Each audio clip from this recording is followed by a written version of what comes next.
Hello everybody and welcome back to another episode of Nerd Soup. I am Bo Oliver, joined here today with Aaron, the Nerd Soup Monkey, and we are back to review The Wheel of Time, episodes 1 through 3. Going into this show, and this review as well, I've tried to refrain from comparing it to anything else. I want The Wheel of Time to stand on its own without comparing it to other fantasy shows or movies or series. It's its own thing, stands on its own two legs with its own characters, settings, lore, and history, all brought together by the late, great Robert Jordan. So, Aaron, without further ado, what do you think? You think The Wheel of Time could be the next Game of Thrones? No, but I think it could be the next Bastard Executioner. Remember that FX fantasy series they tried to shoehorn in? Oh, man, so that's not a good thing, huh? No, it was fucking awful. Oh, wow. This isn't bad, though. It's hard, because that's the one thing that people always compare a new fantasy series to, and for the future, it's going to be, oh, what's the next Game of Thrones? It's not fair. I don't like doing that. It reminds me more of, like, actually The Witcher, to be honest. Yeah, I was going to say Lord of the Rings. Yeah. We've compared it to now 4 fantasy shows within the first 2 minutes of this video. It's guy reviewing a fantasy series that's only seen Game of Thrones. Yes, basically, yeah. The masculine urge to compare any fantasy series to Game of Thrones. Exactly. But honestly, like, I do think it has very similarities for me in general, in just feel and look to The Witcher in those early episodes, which I wasn't a fan of early on. But obviously with most shows, you give it time, and the more you get ingrained with the, I don't know, the world that they're trying to build. And it becomes less confusing. You're not playing catch up, and as the show progresses, you hope that, like, it helps you immerse yourself into this new world and this new story they're trying to set up. And as that happens, typically that's when I think fantasy shows tend to really stick and pick up for me, because it is hard not knowing any of the source material, as it is based on books, to kind of jump in and be like on board right away. Because I think it does take time to kind of familiarize with everything they're trying to set up. And in the first 3 episodes, I think that's impossible to do and give a fair assessment on. Right, I've seen some criticism from book readers that they've sped through some things, and at times it did feel a bit overwhelming, like they were hitting us with a lot of knowledge, key things that we need to know, and possibly things that will be paid off. I felt like, you know, obviously we haven't read the books, so we don't know where the story is going, but I imagine that there's just so much foreshadowing within these first 3 episodes, like other series. And the things that stood out to me were more of kind of the corners of the world and the details about the different groups and the magic and the settings. I mean, the production value was incredible. I don't know if any show like this has ever started off looking so good. The world is perfect. It's fine. This is a fantasy world. The problem I had with the first 3 episodes were the smaller moments, the character moments, the interactions, where there was never one great dramatic scene where I thought, okay, I'm invested in this person. And, I'm not attached to anybody. No, and I always hate that criticism people make. I don't care about anyone, but I don't care about any of these characters. I'm more concerned with their overall journey. By the end of the first episode, I wasn't really feeling it until the Trollocs came along. I thought that was quite intense. But I don't think it looked that good, though. $10 million budget to start, which is pretty sizable compared to that other fantasy show on HBO that aired. Their first season was 6, but there wasn't really much need for... I mean, I think they tried to come out with a bang here, and I felt like a lot of the choreography and even when she's using the light, and even the look of the Trollocs, I don't think were that impressive at all. Right, they weren't super impressive. What I liked about them was how they fought, just how brutal they were, that they were just tossing people, and that the humans, they were fighting back. They didn't just stand down, even though they ran through their village, like Roose Bolton, Michael Hayton. It was great to see him being a friendly figure rather than, you know, the creepy Roose Bolton.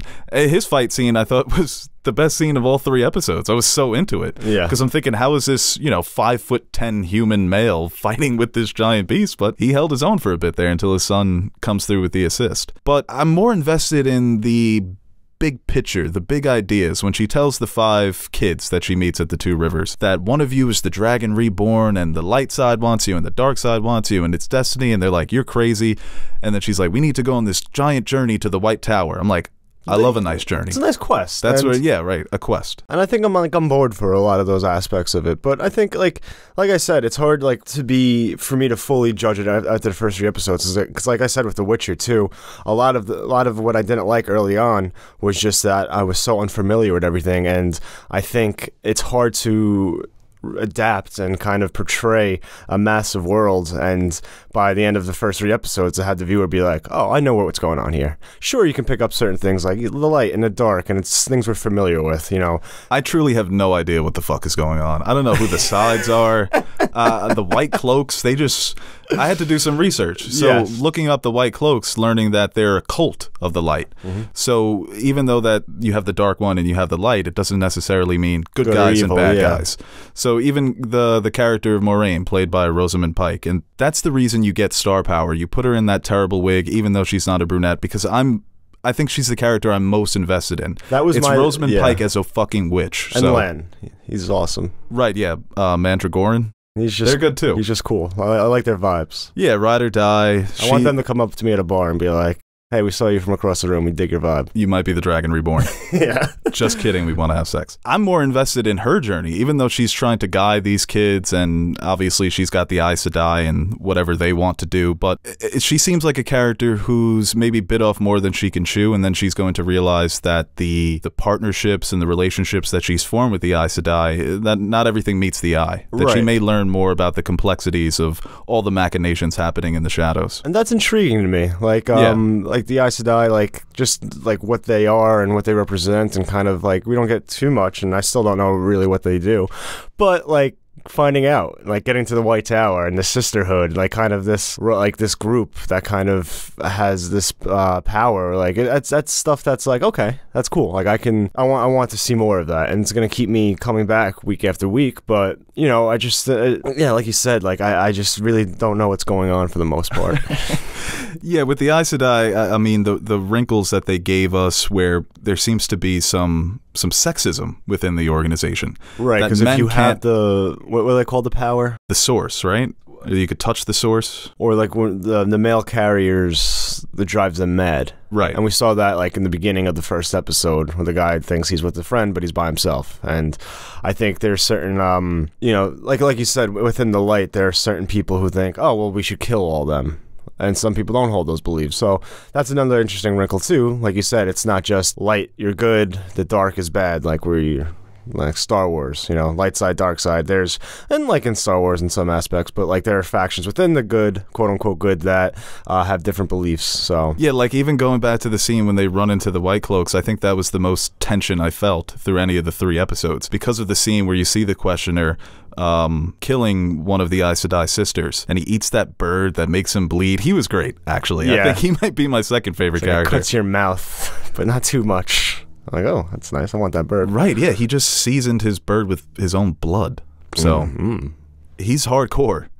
And he represents, like we said, that cult of people that don't believe in magic, even though they believe in the power of the light and they feel that they're on the good side. They're at odds with the Aes Sedai, obviously, because of the way they abuse their magic. And like you mentioned with the opening sequence, maybe that makes a good point for the White Cloaks, right? Look at the way that they treat this male. Maybe you want to get him help rather than taking his life. So there's a split there as well, where Moraine is not only battling just dark forces, but people that she may trust. You know, she may have to make some tough decisions moving forward this season. As far as like the actors and performances, I think like I said, Rosamund Pike, that's the appeal. She's fantastic, but no one's really wowed me yet in terms of in that aspect. So like, I guess the kids are the main characters. You have the 5, Nynaeve, Egwene. I'm not gonna lie. I'm not gonna try to pretend that I know everyone's name yet. Egwene, Rand, Perrin, and Matt. Yeah, Matt, I remembered. Matt. I'm a parent because he butchered his wife. When she's like, the Trollocs killed your wife, and he's like, yeah, they did. Those bastards. I hate the Trollocs. I hate them so much. I think that's a deviation from the book too. Interesting. I saw someone on Twitter like, what? You know, I'm thinking that the dragon, to me, Rand gives off the most He was set up as dragony. Yeah. He's got the red hair, I guess. Dragons, right. fire. And I think he was like the first one they showed. So like in my brain, I'm like, oh, he's the main character. These are the characters that you really need to flesh out because we need to experience this journey with them. All these emotions, you know, the confusion. Obviously, they're small town kids or small mountain kids but I never got the impression that they weren't familiar with the larger world. You know, when you're going on one of these quests, everything should be awe-inspiring. awe-inspiring, even if it is terrifying at times. Like Finn in Star Wars, you know, he's constantly on the run, afraid of everything. But that look of wonder when he sees a new planet or a new place, I never got the sense of that, even though the scenery was kind of amazing. So these characters, they weren't very grounded, and they can become grounded as the story unfolds. I definitely think they got better from episode to episode. I've seen like a steady progression of like quality. So that's like the episode with Matt and Rand in the bar, to me, those were some of the stronger scenes with those characters when they have to deal with that another cultist, a friend of the dark. That was scary, the way she was chasing them throughout the city. The fucking dude is scary. No, when she was like, I called one of the eyelets, I was like, why would you do that? He is scary. Yeah, I don't like him. Reminded me of the Night King, can't cross the river. That was also scary. But yeah, like when adapting like especially a fantasy series, I think like the most important thing is obviously world building, and the characters have to be strong. And I'm just waiting to really latch on to one of them to be like, okay, here we go. I can fully invest in this world because I can invest in you. You got to be my guide through this world. Exactly. And I think some of the emotional beats do hit between Rand and Egwene. I feel like some of that can be, like, I feel like a lot of the chemistry and, like, relationships between them seem a little bit, not disingenuine, but almost, I don't know, it doesn't feel real yet to me. Yeah, no, I definitely feel that. And I think, like, the moments between them, I don't think they're bursting with chemistry, but just that small, quiet moment they have when they're both told to wash the dishes, scenes like that. And we've gotten a lot of scenes like that, but they just haven't been that great. They haven't really trapped you emotionally just yet. I think, you know, like what Mandragoran does for Moiraine, that he sacrifices, or he risks the mission in order to get her help because he's connected with her. So if she dies, he's probably going to die too. So their relationship was probably the one that jumps off the screen the most, that these are two people who have been together, that trust each other, that love each other. You could tell that there's a strong bond there. When he rushes to grab her after she uses her magic, which I thought was a great shot, doesn't care that the building's falling, dust, particles all around him, he's just going to save his friend. I think, like, is this crazy? It almost seems like the color grading, is it too HD for you sometimes? Do you ever get that feeling when you're watching something? You may need to turn off your motion smoothing. I know I have, but maybe it turned back on or sometimes it gets back on, yeah. So I was watching, I'm like, this is like too many, like, too many clean. Pixels. It's too clean. I mean, yeah. It's like Mozart's... you turn it on 3K. Right. I'm good with 2K. 2K, that's enough case. But it is very, like, I think some people may actually like that approach instead of, like, the darker, or... Right, it's nice to see things. This one very, very much pops off the screen, and for me, a little too much. But it does, like, some of the shots, I think, too, like, especially the establishment shots and really getting into this world, I thought were pretty beautiful. And it's something that, like, play a very important role in world building, even though it's not, like, anything we haven't seen before. But when you get, like, some of those shots and of the mountains or the sky and the landscape, it's like, oh, okay, this is kind of, like, it really sets a tone for the world. Oh, definitely. And I think they did a good job with that. I'm not sure if I really like the score. I feel like at times it's a little jumbled or too much at times, a little overbearing.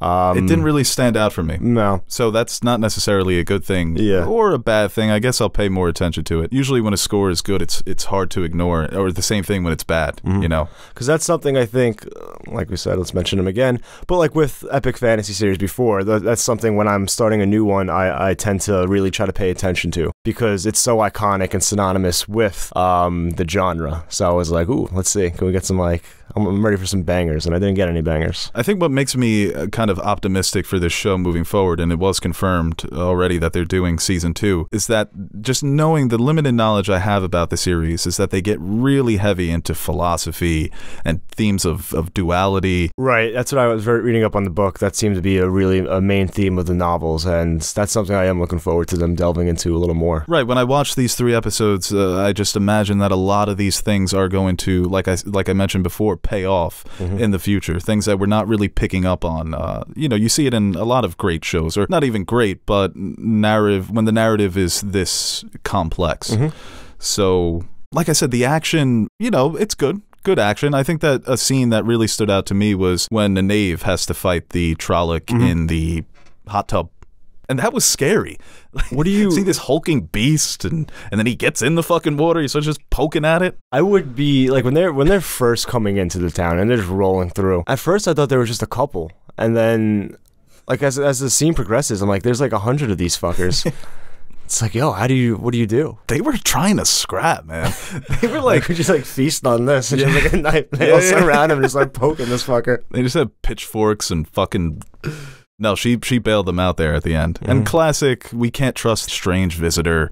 She's part of the Aes Sedai. What is she really up to? And then what is he like? Oh, like you come and then they come the next day, and like, oh, they're after you. It's like, fuck. Yeah, yeah. Uno reversed them. Gets everybody on the same page, and obviously they're not so trusting of her, especially Rand and Matt, but Rand more trusts Egwene, and Matt seems like a character who I feel like that's a character that gives off a lot of Anakin vibes, maybe falling to the wrong side, because he doesn't really seem to want any of this, and sometimes when you push people too hard, they become just totally uncontrollable. And we're seeing that their abilities in certain circumstances,